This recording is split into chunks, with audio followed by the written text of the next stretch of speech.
uso 4 passos. Uso 4 passos dentro do meu método, dentro da minha rotina. O primeiro passo é terapia tecidual.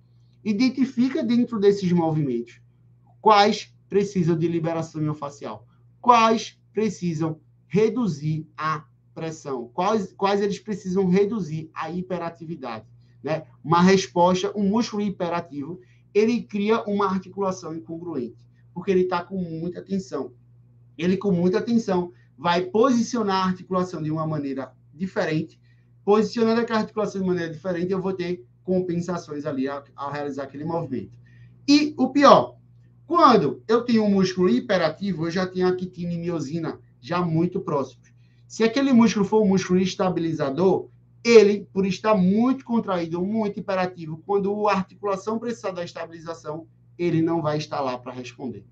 Porque ele já está com a contração máxima. A quitina e miosina já estão muito próximas e a contração não vai acontecer com qualidade. Então, sempre o primeiro passo da escolha de exercício é terapia tecidual. E como eu sei, como é que eu vou saber quais exercícios, quais áreas eu preciso liberar? Para isso, eu uso três testes. Primeiro, inspeção visual, postura. A postura vai me indicar, né, se eu tenho inclinações, se eu não tenho, se eu tenho rotações. E isso já me diz qual musculatura pode estar hiperativa. Qual musculatura está com muita tensão, tá? Então, a inspeção visual, a avaliação postural já me diz isso. Segundo, eu vou lá e toco. Se eu desconfio que tem um quadrado lombar hiperativo, eu vou lá e toco nesse quadrado lombar. Se eu desconfio que eu tenho extensores lombar muito tensos, eu vou lá e toco. Eles vão te dar informação pelo toque. Você vai sentir, quando você tocar no extensor lombar e no abdômen, você vai sentir e perceber a diferença de tensão entre um e outro, de densidade, ele vai estar muito mais denso. E aí você já conclui, né? Pode palpar, você vai talvez encontrar a presença de pontos gatilhos ali, enfim. Terceiro passo, para você saber quais músculos precisa liberar, né? É uma avaliação funcional. Então, por exemplo, pede para ela se movimentar. Se você está desconfiando dos extensores lombar, pede para ela fazer movimento. Você vai sentir que o movimento não flui. Ou, por exemplo, se ela tem muita tensão nos extensores lombar, quando ela for fazer movimentos, aquela lombar não vai se mover muito bem, porque eu tenho uma hiperatividade daqueles músculos. Eles não conseguem se alongar muito bem. Então, no primeiro passo de 4, para eu escolher exercícios de fato efetivos para tratar o meu aluno com dor, é a terapia tecidual, é a liberação miofascial. Desses, como eu consigo identificar quais movimentos eu vou liberar, quais estruturas eu vou liberar? Então, você vai usar mais 3 passos na sua avaliação. A avaliação postural, o toque, a inspeção manual e o movimento funcional. Por exemplo, se eu tenho um aluno com dor no ombro e ao fazer o movimento de flexão, ele faz isso aqui, ó. Que informação ele está te dando? Que ele tem um trapézio superior hiperativo. Um outro exemplo, na mesma flexão do ombro, você pede para ele fazer o movimento e lá em cima ele, ó, aí ele não ativa mais trapézio, mas ele só sobe com o cotovelo dobrado. E aí você, estende o cotovelo, aí ele não consegue estender.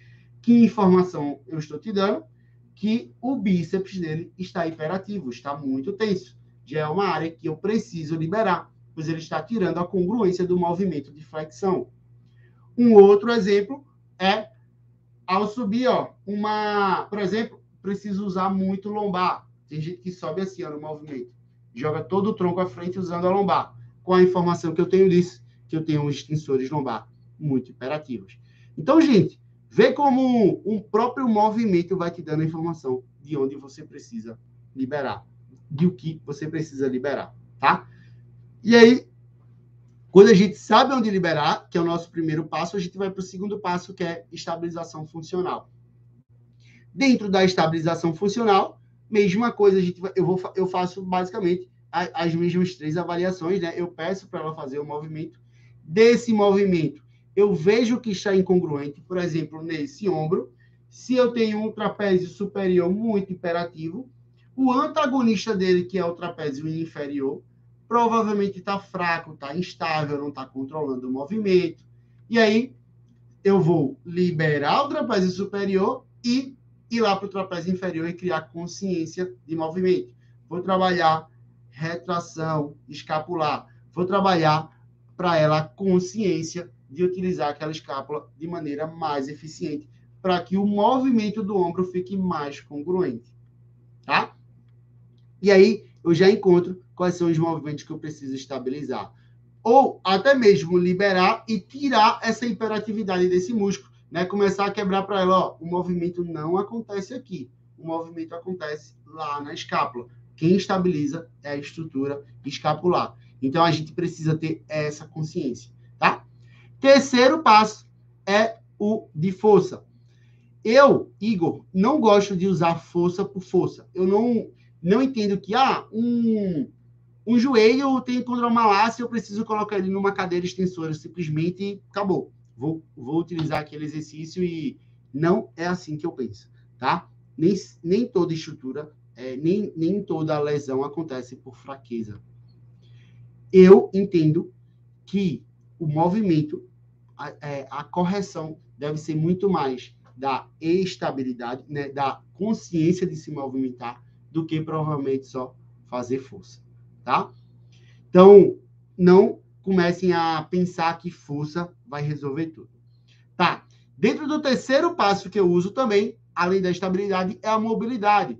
Então, se eu perceber que aquele ombro, que além de ativar o trapézio, que está hiperativo, né, ela usa muito lombar, e eu tenho estruturas que não estão com uma boa mobilidade, né, como, por exemplo, o bíceps, eu não estou conseguindo fazer um movimento coerente, o que é que eu vou aplicar? Mobilidade para aquela região. Então, vou identificar quais músculos podem estar com pouco movimento, quais articulações podem estar com pouco movimento.